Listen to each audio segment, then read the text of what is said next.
Podcast.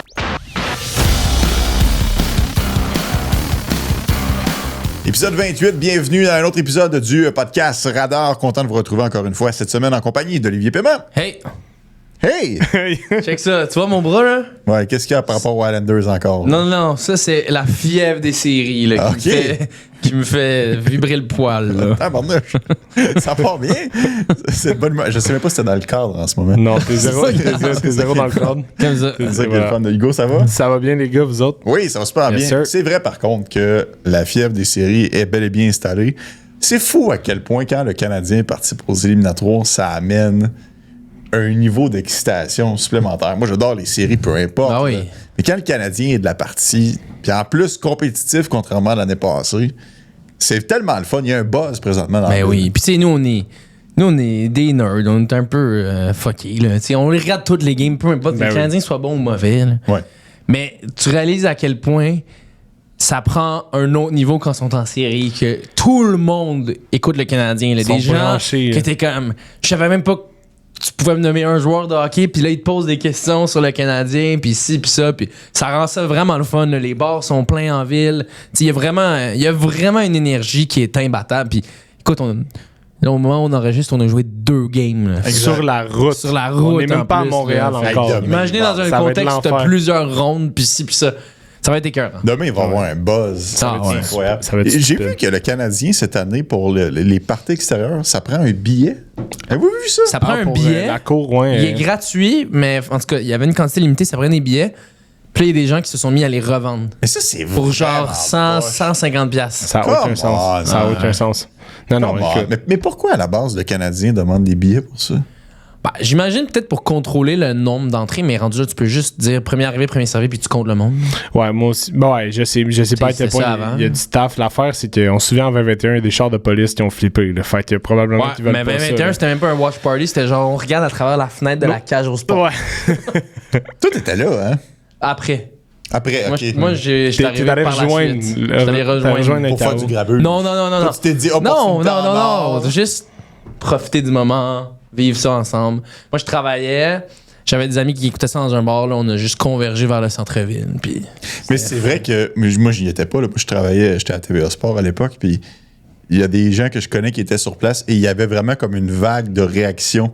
Parce que tu avais les gens qui étaient près de l'écran, qui voyaient quelque chose, puis tu en avais plein en arrière qui voyaient rien, qui avaient peut-être la radio ou qui étaient sur leur téléphone. Et tu sais, quand ça se mettait à crier en avant, mais là, en chaîne, tout le monde se mettait à crier parce que le Canadien venait probablement d'inscrire un but. Quelle drôle d'époque. On était un peu quand même privés d'une finale de la Coupe Stanley alors qu'on n'avait pas la chance de vivre le buzz. C'est fou, Je suis hein? pas en train de dire que le Canadien va se rendre en finale cette année, mais on a une équipe maintenant pour nous faire vibrer, puis ça va être le fun. On voit les fanions sur le véhicule. On voit qu'avec le soleil qui sort, les sourires, les gens sont au rendez-vous, les gens sont de bonne humeur. Après moi, demain, ça risque d'être quelque chose au Centre Bell. et surtout qu'on a Josh Anderson. Quel joueur des séries incroyable. Je vous le dis, les gars. Il y a un autre switch, ce Tu sais, gars-là. Anderson, je sais que c'est quand même quelqu'un qui a été beaucoup critiqué cette année parce qu'il était inconstant, puis ci, puis ça, mais c'est un gars qui il peut pas jouer de même 82 matchs par année plus les séries. Là, comme, Non. Ah, il y a des limitations physiques puis même mentales. À, genre, tu peux pas te motiver à jouer de cette façon-là un mardi de février contre le Kraken de Seattle. Tu sais, c'est pas possible. Surtout à son âge. Non, Puis tout, là. exact. Mais Colin, quand il arrive en série, là, Il est c'est pas incroyable, pour rien ouais. que Matthew Tkachuk a dit cette semaine, hey, ce gars-là, c'est le un des meilleur meilleurs joueurs de série de toute la ligue. Mais non, c'est vrai, puis t'as raison, c'est tellement un bon point. Puis, ben justement, le fait qu'il soit capable d'être un peu ce meneur-là, ce meneur de charge-là, c'est incroyable. Ça ajoute du momentum, puis on parle tout le temps des héros obscurs, puis d'avoir de la profondeur, puis c'est tellement C'est toi important. qui l'avais dit, hein, Hugo? Ouais, je l'avais calé ça, je suis assez fier. Solide. Assez fier. Non, solide pour vrai. Puis il amène dans son sillon les autres joueurs. Exact. Je pense Il y a qu'il une est. influence. Tout le monde a une dose de courage supplémentaire parce qu'Anderson est au rendez-vous. Il y a une lettre aussi sur son chandail. là. Mais il se comporte comme quelqu'un qui a une lettre sur son chandail. C'est ça. Exact. Mais c'est correct, ça. Écoute, je pense qu'on avait le droit. Cette année, je serais peut-être moins d'accord qu'il a reçu des critiques, là, où c'est vrai que c'était pas parfait. Je pense que c'est plus le 2-3 ans, honnêtement, qui avait été vraiment. Parce qu'à ce moment-là, il cherchait encore à occuper un rôle de top 6, marquer des buts. Mais oui. Aujourd'hui, il accepte parfaitement son rôle, puis à 5,5 millions. Je dirais pas jusqu'à dire que c'est une aubaine, mais c'est de l'argent bien investi. Parce que Ouais. quand le Canadien a fait son acquisition, là, il nous avait été vendu comme étant le prochain Tom Wilson. Mais là, mais il avait fait ça à Columbus. il y avait eu une bonne saison. Non, mais sortait une saison de 20 buts. Tom Wilson, c'est Team Canada. Le talent est incomparable. Je comprends, mais j'entendais des gens dire il a jamais joué comme ça de sa carrière. Je m'excuse. À Columbus, en séries éliminatoires, il jouait exactement de la même façon, Josh Anderson. C'est pour ça que Bergevin est allé le chercher. Exact. Puis là, on a pris du temps. On l'a testé longtemps quand même sur le premier trio avec Suzuki Caulfield. Ça marchait pas. À un moment donné, il y avait eu sa séquence de combien de mois sans marquer. C'était épouvantable. Mais là, il a compris son rôle. Tu sais, c'est un gars de troisième trio d'énergie. Des avantages numériques aussi. C'est un joueur clé de cette unité-là. Tu sais, bon, c'est pas une question pour maintenant, là, mais à partir de cet été, le Canadien pour signer Josh Anderson, tu te poses même pas de questions. Puis ben non. Niveau salaire, je pense pas qu'il y aura une si grosse diminution de salaire que ça. Ouais. Non, parce que sa valeur est là. Sa valeur, c'est que c'est un gars de série, puis c'est pour ça qu'il y a des équipes qui vont le vouloir, puis c'est pour ça qu'il est précieux. T'sais. Mais vous le re-signez dès cet été? Ben, c'est sûr, avec lui, il y a tout le temps le facteur blessure, mais là. Blessure et âge, là. Quand son nouveau contrat. Il va avoir 32 ans dans 2 semaines. C'est ça. Quand son nouveau contrat va commencer, fait que la saison 2027-2028, il va avoir 33 ans. Fait qu'il faut que tu y ailles pour un court terme. T'sais, est-ce que cet été, vous seriez prêt à lui donner, disons, 2 ans, 5 millions par année? Est-ce que lui va vouloir ça?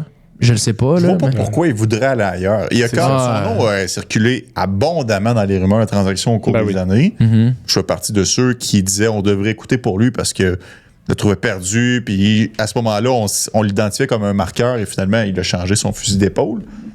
Mais clairement, il a démontré une volonté de rester ici. Mais je sais pas si je m'engagerais avec Anderson dès cet été. Je pense que tu peux laisser quand même un peu la saison prochaine avancer puis voir comment son corps réagit. Ça reste un joueur hypothéqué, là.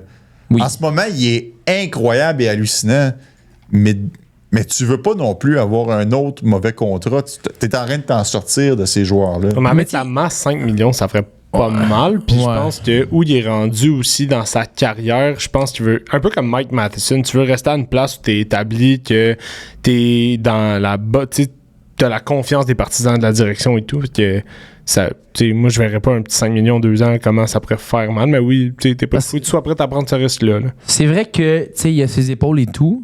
Mais si tu regardes, il a jamais manqué tant de matchs que ça. Cette année, 72, 81, 78, 69, 69, 52 sur 52, ou 52 sur 56. J'oublie, mais... C'était 48 matchs, la saison raccourcie. Non, la saison COVID. Ah, la saison COVID, ouais, ça l'a arrêté début mars. Fait que c'était un petit peu plus que... T'as peut-être 60 que game, peu importe. C'est vrai, il manque pas de matchs. Par contre, il n'a pas le choix de s'économiser. Ouais. Fait qu'il y a des matchs qu'il est présent, mais il n'est pas 1000% efficace. Non. Le point, ce n'est pas que je n'aime pas Josh Anderson. Bien au contraire. Moi aussi, là, en ce moment, je sors mes pompons, là, puis je suis là, vas-y Josh, puis je suis excité de le voir aller. Je veux juste dire, peut-être, petite mise en garde. Pas faire un Alexandre Texier, par exemple. Ouais, exact. Il y a chaque chose en son temps, je pense. Puis si jamais Ken Hughes se dit, garde, on y va de l'avant, ben ce sera ça, puis on verra pour la suite. Mais on parle quand même d'un joueur qui est plus magané que d'autres, et ces joueurs-là vieillissent rapidement aussi. C'est pas des joueurs qui se conservent nécessairement. Autre dossier. C'est intéressant qu'on parle de Josh Anderson parce que le but du podcast aujourd'hui, c'est de mettre en lumière les joueurs qui performent depuis le début des séries et ceux qui en arrachent un peu plus. Les joueurs qui auront tendance, qui devront en donner plus pour renverser la vapeur, et présentement, ça va pas super bien. Anderson est en tête de liste dans ceux qui sont hot. Commençons avec cette catégorie-là. C'est un peu son opposant, son némésis présentement du côté du Lightning et Tampa Bay. Il faut le donner à Brendan Eagle. Il joue de l'excellent hockey présentement. À un autre niveau, Brendan Eagle, en ce moment, je veux dire, c'est complètement le moteur du Lightning de Tampa Bay parce que c'est dans des situations comme ça où tu es capable de voir le réel niveau d'intensité des joueurs et réaliser à quel point Brendan Eagle, c'est quand même un couteau suisse. Il a quand même un bon flair offensif, il est responsable défensivement, mais quand il a besoin de jouer dans la tête des adversaires, il le fait, puis ça marche. Il est capable de déranger le monde, puis il est capable de se battre. Il est capable de dropper les gants, puis de se défendre. Capable de jouer au hockey, surtout. Capable de jouer au hockey. C'est un joueur de hockey. La définition d'un joueur de hockey, c'est Brendan Eagle, sérieusement. Je suis comme partagé parce que j'ai une relation amour-haine avec lui. Là. Évidemment, là, je le déteste parce qu'il fait chier le Canadien et tout, mais et que j'aimerais l'avoir dans mon équipe. Là, c'est un joueur de hockey parfait. T'sais, il est robuste, c'est un agitateur, mais il est aussi capable de générer de l'attaque. Il a 3 buts jusqu'à présent en 2 matchs. C'est un gars qui est capable qui frôle le point par match là, depuis qu'il est arrivé avec le Lightning de Tampa Bay. c'est leur bougie d'allumage de loin en ce moment parce que si tu regardes, Brayden Point a vraiment pas une bonne série. Mauvaise saison en général pour Brayden Point. Kucherov, il a marqué, mais coup-ci, coup-ça, je dirais qu'il est pas super dangereux. Gensel, Edman est blessé. Radish a ses limites. Une chance qu'Eagle est là. Mais il est dangereux, lui. Il faut que tu fasses attention. Tour du chapeau à la Gordie Howe. En plus. Lors du dernier match. Exact. Ça démontre tous ses atouts. Puis là-dedans, on en a parlé, puis vous en avez parlé en nombre aussi, les gars, mais Anthony Cirelli fait vraiment du bon travail aussi défensivement. Puis je pense qu'on comprend un peu plus pourquoi John Cooper voulait l'amener avec lui aux Olympiques si c'était pas de sa blessure. Il neutralise le premier trio du Canadien à 55 jusqu'à présent. Ouais. Qui, eux, là, je ne vais pas sauter l'étape, là, mais on peut le faire tout de suite, là, puis on les mettra pas tantôt. Là. Eux se retrouvent dans la catégorie doit être meilleur. Et surtout, si on regarde d'un point de vue statistique, on dit, mais là, ils ont tous 3 points. 3 buts pour Slav, 3 passes pour les 2 autres. À 55, plus compliqué quand même. Je pense qu'on est en droit. C'est tout un avantage numérique. Exact. Ouais. Et surtout que on les qualifie comme un des... À mon avis, vous n'êtes peut-être pas d'accord à la maison, mais c'est correct, mais à mon avis, c'est un des 3 meilleurs trios de la Ligue nationale de hockey. C'est supposé. À fond. T'as un centre responsable, créatif. De 100 points. Bon passeur, intelligent. Ouais. T'as le marqueur franc-tireur, mais de plus en plus complet sur 200 pieds. Et t'as l'attaquant de puissance qui a pris un niveau supérieur. C'est une combinaison parfaite sur papier. Ils nous l'ont démontré tout au long de la saison. Mais à eux de prouver que ce n'était pas un feu de paille et qu'ils sont capables de faire la même chose rendu en série. Là. Exact. Parce que c'est vrai que, Cirelli les neutralise puis tout, mais à un moment donné, t'as marqué 51 buts, t'as fait 100 points, et l'autre a fait 70 points. Tu peux pas t'arrêter à ça. Là. Faut que tu montres quand même que tu fais partie de l'élite de la Ligue. Puis c'est pas les changements de Martin Saint-Louis avec l'avantage de la glace qui doivent sauver ce trio-là. S'ils veulent vraiment être considérés comme un des meilleurs trios de la Ligue, faut aussi qu'ils le fassent en série quand ils font face à un des meilleurs attaquants défensifs. Ouais, exact. Puis c'est des gars qui ont quand même conscience de l'importance d'un match de série et d'être capable de capitaliser au moment opportun. Tu sais, Suzuki et Caulfield, ils ont déjà contribué à leur manière justement quand le Canadien s'est rendu loin en 2021 puis ils étaient tout jeunes dans la ligue puis ils comprenaient un peu qu'est-ce qui se passait. Oui, il y a peut-être le facteur un peu de déni que t'as pas beaucoup d'expérience qui fait en sorte que c'est tout nouveau. Fait que t'as pas vraiment d'adaptation à faire. Ça, puis aussi que l'adversaire, je pense pas qu'on avait autant à l'œil. Non, là, c'est un adversaire. Exactement. Là, les spotlights sont sur toi. Faut que tu sois capable de t'adapter avec le fait que tu auras moins d'espace puis que tu pourras moins manœuvrer. C'est là où est-ce qu'un gars comme Porter Martin avec les Flyers de Philadelphie, tu sais, il débarque dans la ligue. On n'a pas beaucoup d'informations sur lui. Évidemment, on a pu suivre sa carrière junior. On connaît le gars, ouais. On connaît quand même le joueur, mais ça reste que c'est tout beau pour lui. Présentement, tout ce qu'il touche se transforme en or. Et on peut inclure aussi la fin de la saison régulière. Là. Il incarne vraiment ce renouveau avec les Flyers. Il incarne l'espoir à Philadelphie. Il est franchement dominant. Il est en train de mettre les Pingouins pratiquement à lui seul dans sa petite poche. Exact. Porter Martin, qui a, depuis son arrivée dans la Ligue nationale, il a 12 points en 11 matchs avec 6 buts. C'est quand même impressionnant. Mais là, c'est ça, la question que j'ai pour vous, c'est justement, on parle de ça, l'aspect de déni, l'aspect de première fois. Est-ce que ça, c'est quelque chose qui est un peu relatif à Porter Martin aussi, parce que justement, il affronte des Pingouins qui n'est pas nécessairement la meilleure équipe présentement en série. Mais il faut quand même que tu le fasses. Là, c'est très rare qu'on voit des recrues être capables d'arriver comme ça puis dominer. Puis, il fait quand même... Oui, les Pingouins, c'est pas la meilleure équipe de l'histoire, là, mais tu as quand même Crosby de l'autre bord, Malkin, Le Temps, t'as des bons joueurs à la Brian Rust et compagnie. Moi, il m'impressionne vraiment. Là, puis il incarne les Flyers, il incarne un peu le renouveau de cette équipe-là en fin de saison. On a clairement sous-estimé cette équipe de Philadelphie. Ils ont toujours eu le talent, puis là, ça a cliqué. T'as une bougie d'allumage en Porter Martin qui arrive. Puis cette série-là contre les Pingouins, c'est même pas proche. On parle c'est une domination. On parle pas d'un match de saison régulière. On parle d'une série éliminatoire contre la bataille de la Pennsylvanie, contre Sidney Crosby. Il est zéro intimidé, il est zéro déboussolé, il est en plein contrôle de ses moyens. Il a même inscrit lors des 2 premiers matchs le but gagnant. Il est devenu le premier joueur de l'histoire de la Ligue nationale de hockey, adolescent, à obtenir 2 buts gagnants lors des 2 premiers matchs éliminatoires. C'était hallucinant. Puis j'ai une question quiz pour vous.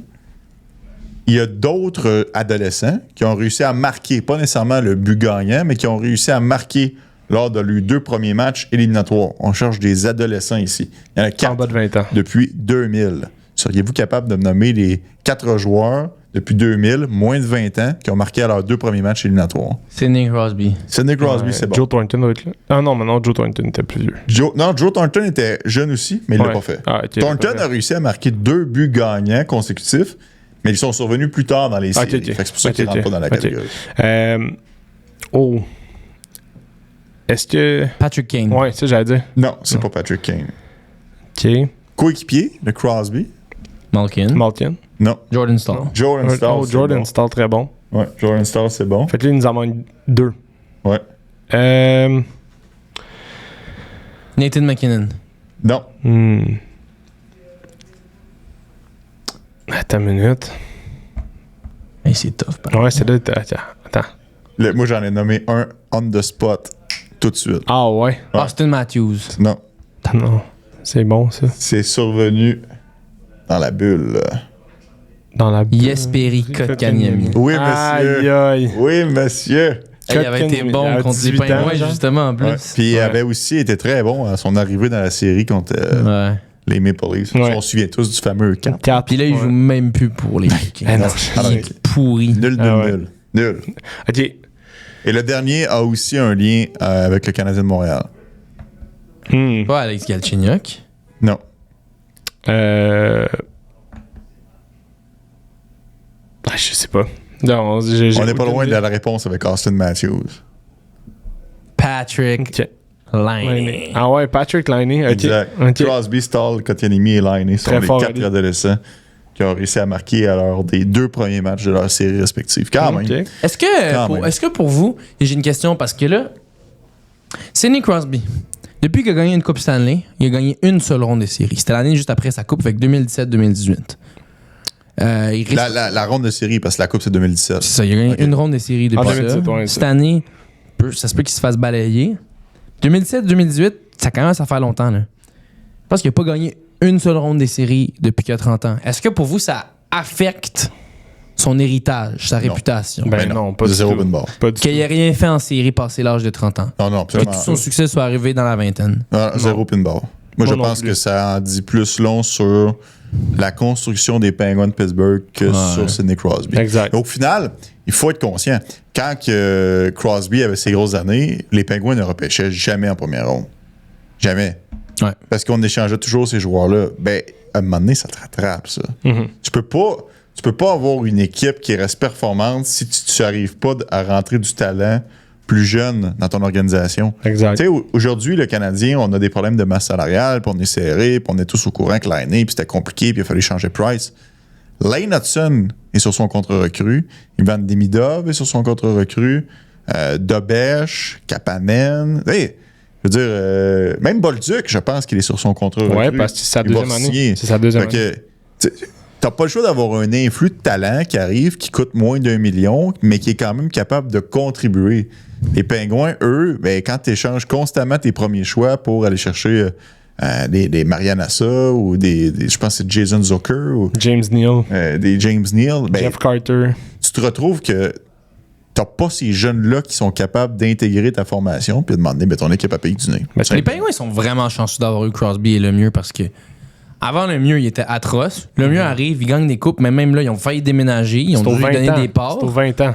Avant Crosby, ça s'en allait nulle part. Il allait encore déménager. Il réussit à gagner 3 coupes malgré tout ce qui se passe autour. Puis, tu sais, là, l'équipe est vraiment mauvaise autour de lui, mal bâtie et tout.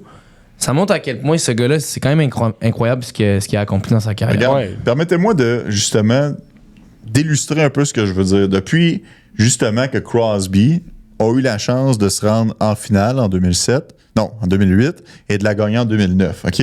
2007, on a repêché Angelo Esposito, Kevin Veilleux, ça c'est les premiers choix. Tough. En 2008, on n'avait pas de choix de premier tour. Il n'y a personne qui a joué dans la Ligue nationale de hockey à part Alexander Perchowski qui a joué un match. En 2009, on a repêché Simon Després qui a joué quand même 193 rencontres. Mais on s'entend que Simon Després n'a pas une énorme carrière non plus. 2010, ça va. On retrouve à ce niveau-là Brian Ross. Fait que ça, c'est un bon choix. 2011, pas vraiment personne qui a réussi à s'établir. Josh Archibald est celui qui a joué le plus à 305 matchs. 2012, quand même un bon repêchage pour les Pingouins. Oli Mata, Deli Bluger, Oscar Songvis et Matt Murray. Ça, c'est un bon encan. 2013, on retrouve Tristan Jarry et Jake Gensel. Kasperi Kapanen en 2014. Ça se garde par la suite. Daniel Sprong et Dominic Simon en 2015. Ouais. Philippe Gustafsson, qu'on n'a pas conservé ses services en 2016. Exact. Personne n'a joué en 2017. Personne. Là. Sur les 6 sélections, aucun joueur n'a joué dans la Ligue nationale. En 2018, il y a juste Calen Addison qui a une carrière. Il l'a eu au Minnesota. Samuel Poulain, Nathan Légaré et Valtteri Pustinen sont les seuls joueurs qui ont joué une poignée de matchs en 2019. Joel Blomqvist, c'est le seul qui a joué en 2020, 15 matchs. Tristan Broz a vu l'action un seul match en 2021. Owen Pickering, c'est les débuts, mais là, on rentre dans l'ère 2.0 des Penguins où est-ce qu'on recommence plus à reconstruire avec Braden Yager, puis Harrison Brunick, puis Ben Kendall. Fait que, honnêtement, je viens de te nommer l'équivalent d'à peu près 15-20 ans de repêchage. Puis oui, OK, Brian Ross, puis oui, OK, Matt Murray, puis Matt Murray, puis Jake Gensel, il y en a eu quelques pépites au fil des années, mais c'est pas assez pour remplir un bassin. On est une équipe vraiment qui mise sur le talent de pointe. On a patché des trous, on s'est tourné vers les joueurs autonomes. Donne-moi une équipe qui repêche mal pendant plus d'une décennie. Je vais te montrer une équipe qui, malheureusement, ne pourra pas maintenir la cadence. Ça, pourquoi c'est surprenant qu'ils fassent les séries cette année? Juste le fait qu'ils ont fait les séries, c'est un miracle. Puis je serais pas surpris que l'an prochain, ça retombe. Là. Mais c'était vraiment de la chance aussi, je pense. Le fait justement que Stuart Skinner change de place, puis on soit capable de déménager des pièces importantes, ça a fait en sorte qu'on est allé chercher comme cet aspect de nouveauté-là. Fait que ça a été un momentum vers les séries, je trouve.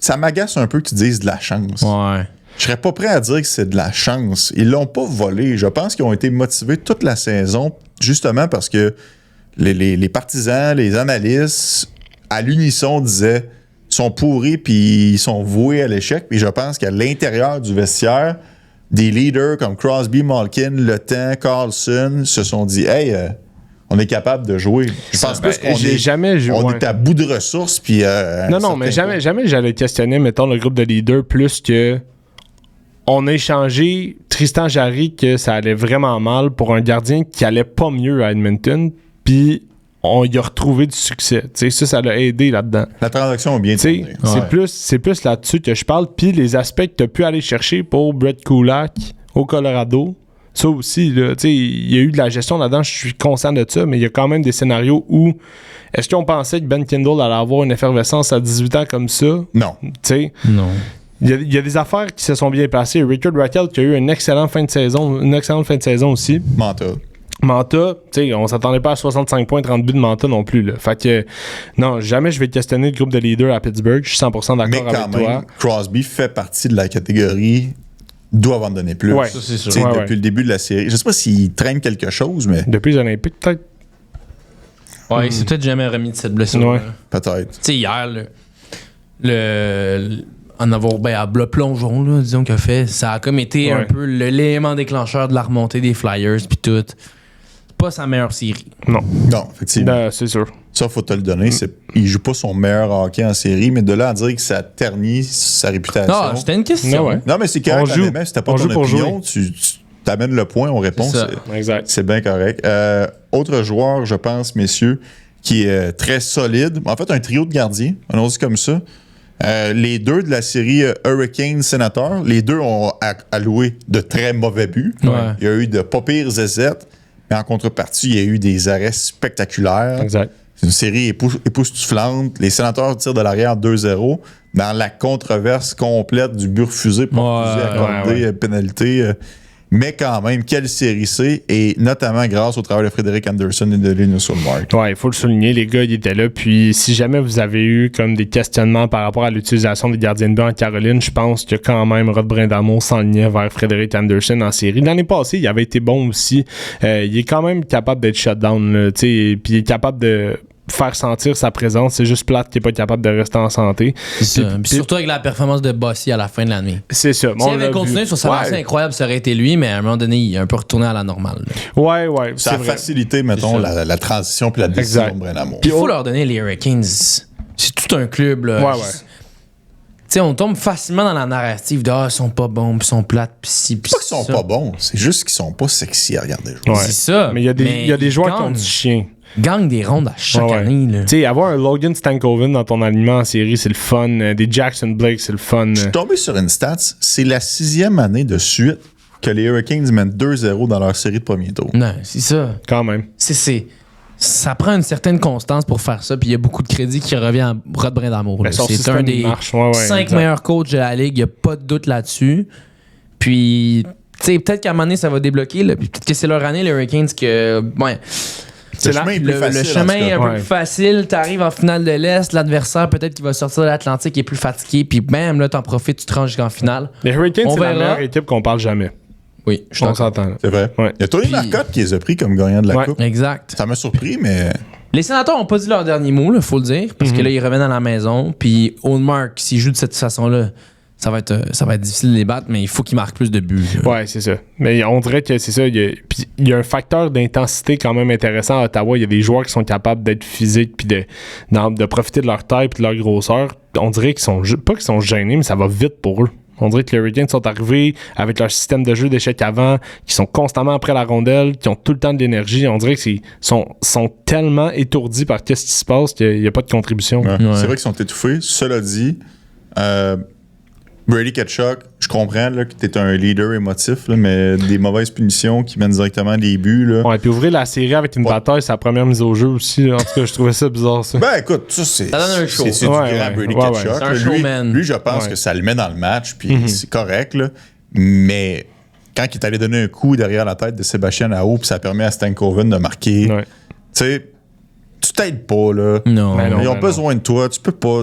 Il y a moyen là, d'être une peste, puis de déranger, puis de frapper sans dépasser la ligne avec un geste. Complètement inutile. Ça fait même pas mal. Là. Un coup d'arrêt de la tête, servir. C'est juste con. C'est juste c'est juste con. Ouais. C'est juste con. Ben, la maturité. Parlant de gardien, les Sabres ont-ils un problème de gardien entre leurs mains? Ouais, mais on savait un peu que ça allait être le point tournant. Swayman qui est capable de gagner des matchs à lui tout seul, mais Luukkonen il a mal paru là-dessus sur le but de Moi, ça m'a rappelé, souvenez-vous, en 2022, Mike Smith s'est fait battre d'un lancer de 200 pieds. Je sais pas si tu pourrais-tu mettre la vidéo? Ouais, je vais aller le retrouver à la séquence assurément. Puis je me souviens, il s'était reviré vers ses coéquipiers, puis il a fait « Hey, qu'est-ce que vous avez fait là? » Genre, hey, non, Mike, là, c'est de ta faute. C'est vraiment de ta faute, t'étais pas prêt, puis tu t'es fait battre. Là. Mais il coupe Pekka Luukkonen. Ça, c'était terrifiant. Un dégagement du revers du centre de la glace. Ben oui. Puis après ça, Alex Lane est rentré dans le match. Puis là, on verra ça va être quoi pour le reste de la série. Mais c'est la plus grosse faiblesse des Sabres. Là. Fait que là, après ça, c'est comment est-ce que tu réagis? T'es une jeune équipe et tout. Moi, je pense qu'ils vont quand même réussir à passer au travers. Là. Ils ont tellement de talent. Puis tu peux pas laisser un match, un but te dérailler non plus. Si ça fait 15 ans que t'as pas fait les séries, est-ce que la confiance est plus fragile justement pour dérailler? Parce que on a senti l'atmosphère dans le KeyBank Center d'un coup. Là. Et là, immédiatement, les Bruins ont fait 3-0. Au retour de l'entraque, 4-0. Point positif, les Sabres ont quand même montré un peu les dents avec 2 buts en fin de match. Mais ça reste qu'on a senti d'une frappe le nuage de la malédiction revenir là, au-dessus des Sabres de Buffalo. Josh Allen qui était là, évidemment. Le Josh Allen. il fallait Josh Allen. Non, puis tu sais, Boston sont bons. Là. Pour de vrai, David Pasternak qui connaît toute une série. Eux, ils ont l'expérience. Ça, c'est sûr. Que, tu sais, ils peuvent se targuer de ça par-dessus Buffalo. Puis là, tu reviens à la maison, tu as volé une des 2 games. C'est un gros plus. Mais c'est vraiment une bonne série, celle-là. Puis c'est physique, tu sais, Tage Thompson. Lui, ça brasse pas mal. Lui, il en donne pas mal. C'est une belle surprise, honnêtement. Thompson aussi. Parce que tu sais jamais avec lui, là. Il est quand même inconstant, tu sais. Puis là, il a décidé, OK. Il y a de l'intensité. Mais c'est le fun. Son skill set est tellement énorme, là. C'est vraiment cool. Qui est le partant ce soir, pour vous? Je pense qu'ils vont y aller avec Alex Lyon. Ouais, moi aussi, je pense. C'est comme l'ultime backup, Lyon. À chaque fois que tu as besoin de lui, ça peut être, c'est genre le téléphone Superman ou Batman, peu importe. Là, mes références de comics sont pas super bonnes, mais c'est comme, hey, on a besoin d'urgence. Là. Il y a un logo dans le ciel. C'est Robin. En tout cas, Robin, c'est le numéro 2 à Batman. Ouais. Non, je sais, mais mon point, c'est de dire, mettons. Mais c'est le logo dans merci pour la précision. Le logo dans le ciel, c'est la face à Alex Lyon. Tu sais, dans les comics, il y a comme le téléphone dans la boîte de verre que tu peux jamais utiliser. Puis là, tu es en situation d'urgence, tu casses, puis là, tu utilises ça. Exact. Vous comprenez un peu ce que je veux dire? Oui, le genre de Doomsday Phone. C'est pas important, même si c'est pas bon. Le point, c'est de dire que quand tu as besoin de lui, Alex Lyon, il le fait c'est le meilleur deuxième gardien de but de la Ligue. Puis c'était lui leur rôle-là. Au fait, là, quand ils sont partis sur leur séquence, c'était lui qui jouait surtout Alex Lyon. Ouais. Puis à se rappeler, quand les Panthers se sont rendus en finale de la Coupe en 2023, c'était Alex Lyon qui a amené l'équipe en série. Puis je pense qu'il avait fait la même affaire avec les Red Wings l'année d'avant. Il peut juste pas... Ben, ils avaient pas amené en série, mais ils avaient resserré la course. Ce gars-là, il peut juste pas prendre une charge de travail C'est ça. sur une période prolongée. Ouais. Mais à petite échelle, il peut vraiment faire le travail. Ben ouais. Puis son nom se prononce vraiment plus facilement, fait que... Ouais, parce que je trouve que quand même. pas facile. Non, c'est Autre gardien de but, Anton Forsberg, cette fois-ci. Ouais. Ça, c'est ma surprise. Je pensais pas que ça allait être lui du tout, qui allait être le gardien de but numéro 1 des Surprenant Kings. pareil, là, Darcy Kemper. Ouais. Et écoute, je sais pas si c'est l'Avalanche qui est prenne à la légère, là, mais ça a tout pris pour mener cette série-là 2-0. Là. Au moment où on se parle, les Kings puis Bagage peuvent avoir la tête très haute. Là. Ouais, je pense que l'Avalanche s'attendait pas à une série autant physique. Les Kings ont quand même ce style-là. Ils ont une intensité intéressante. Puis, ben oui, Anton Forsberg, il faut le noter que. Puis, il avait connu des succès juste avant les séries aussi. Darcy Kemper s'était blessé en fin de saison. Là, c'est lui qui embarque. Il y a eu des bonnes séquences avec d'autres équipes, notamment avec Ottawa aussi. À un moment donné, il avait comme pris le lead un peu dans cette course-là. Il arrive en série, il s'établit. Mais il y a des jeunes gars à LA comme justement Quentin Byfield qui a des bonnes séries, qui est haut en intensité. Fait oui, il donne une très bonne lutte en ce moment à l'Avalanche du Colorado, mais on sait tout où ça s'en va. Là, par contre, là, c'est ça qui est plate. Là. Ben, au moins, c'est une bonne série. C'est Ouais. ça. Tu sais, honnêtement, il y en a une à date qui est nulle. Bon, nulle, c'est un peu fort. Il y en a une qui m'intéresse moins que les autres. Ouais. Puis c'est Pittsburgh-Philadelphie. Ouais. Les 7 autres, tu sais, ce soir, je vais m'installer devant Sénateur Hurricanes, puis je vais zapper avec Bruins Sable, puis je vais passer une super belle soirée. là. Ça se peut que ça finisse en 4, mais que ça va être 4 bonnes games. Exact. Ouais, c'est ça. Ce qui est ce qu'on veut au final. C'est ce que tu souhaites au final, parce que le Canadien, l'année passée, OK, s'est fait planter en 5. C'est une bonne série. Ouais. Oui, Il y a eu genre finalement, 2 là. bonnes games. Ils se sont vraiment fait planter. Ouais. Ouais. Tu sais, c'était pas... Non, t'as raison. T'espères être proche. Ouais. T'espères être proche. 2 jeunes joueurs qui retiennent l'attention. Je commence du côté de Dallas. Wyatt Johnston, encore le héros hier, marque le but gagnant en 2e période de prolongation. C'est déjà son 6e but gagnant en série à l'âge de 22 ans. C'est fou, ça. Je pense qu'il y a juste 4 gars qui ont marqué plus de buts gagnants en série à 23 ans et moins. Puis c'est genre Stéphane Richer, puis Jaromir Jagr. Puis il est vraiment dans un club select. Là. Ouais. Mais le gars, il est vraiment bon. Il a 22 ans, il fait 0 son âge. On dirait que ça fait 15 ans qu'il est dans la ligue. Mais Wyatt Johnston, il passe toujours dans l'ombre de Miro Iskanen, de Mikko Rantanen, Rupe Hintz, même, de je dirais. Rupe Hintz, On à la parle limite plus de de Matt Hintz. Duchesne, Tyler Seguin, Jamie Benn. Ouais. Là, il y a Thomas Harley aussi Ouais. qui... on pourrait rentrer Jake Ottinger. Tu sais, 100%. on parle rarement dans les premiers noms qu'on nomme des stars de Wyatt Johnston, mais quand ça compte, il marque les gros buts. Ah, il est tellement le fun à regarder jouer. Là. Ses aptitudes offensives, la manière qu'il est capable de se créer de l'espace, puis sa vision du jeu, autant il est capable de ralentir le jeu, autant il est capable de amener le jeu à son rythme et être haut en intensité. C'est malade. J'adore le voir jouer. Il est complet. Surtout d'être comme la jeune étincelle dans une équipe qui est tellement aguerrie puis qui est remplie de vétérans. Là. Parce que c'est chaque année, ils font des Ils longs se parcours, les comportent. Stars, mais tu te fais planter dans le premier match. C'est quoi, 6-1 que ça a C'est fini? 6-1, ouais. C'est ça. Hein. Puis là, bam, tu réponds, tu gagnes les 2 autres par la suite.